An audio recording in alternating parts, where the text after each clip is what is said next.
Good evening. I'm Brett Baer. We are coming to you tonight from the Richard Nixon Presidential Library in Yorba Linda, California. Part of a two-week tour. More on that a bit later.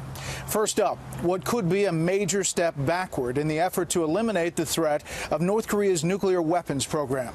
President Trump says there's a good chance next month's planned summit with Kim Jong Un will not happen on schedule.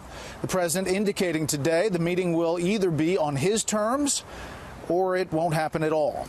And it could very well be delayed as a possibility. Chief White House correspondent John Roberts starts us off from the North Lawn tonight with where the summit's prospects are tonight. Good evening, John. Right, good evening. In the Oval Office today, President Trump told me the chances of a summit between him and North Korean leader Kim Jong Un is basically a coin flip. 50-50, the president said. But the White House is still making plans. Mr. President, great honor. President Trump has repeatedly stated that the summit with Kim Jong Un may happen, it may not happen. We'll see. In the Oval Office today with South Korean President Moon Jae-in, the president went further down the road to pessimism than he has thus far. There's a very substantial chance that it won't work out, and that's okay. That doesn't mean it won't work out over a period of time.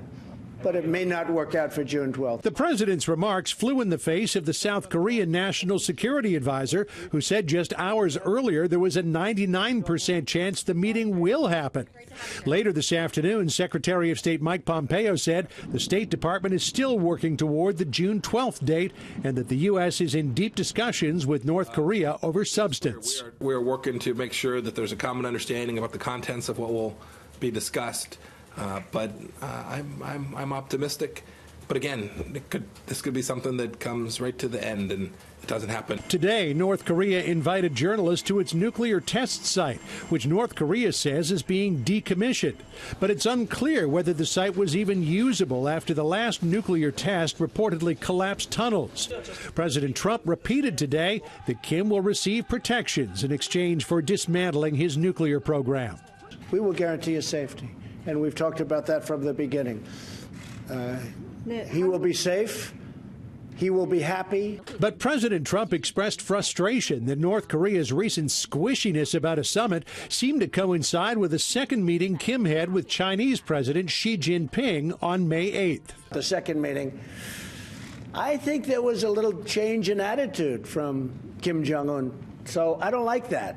I don't like that. President Trump also said he's not happy with how trade talks between the U.S. and China have been going, despite tweeting that China has agreed to buy massive amounts of additional farm agricultural products, would be one of the best things to happen to our farmers in many years. And the president insists he has not cut a deal to save Chinese telecom giant ZTE, though he does have some ideas of what it would take to keep ZTE in business. What I envision is a very large fine of more than $1 billion, could be $1.3 billion. I envision a new management, a new board, and very, very strict security rules. And I also envision that they will have to buy a big percentage of their parts and equipment from American companies. Treasury Secretary Steven Mnuchin was pummeled with questions about ZTE on Capitol Hill today. After conversations with President Trump, the Senate Minority Leader came away worried the president will go soft on ZTE to keep Xi Jinping happy. We're pressing the president to stand firm, not to let ZTE wriggle out from under the tough sanctions we leveled on them. And President Trump had some ideas today of how he sees the long game with North Korea.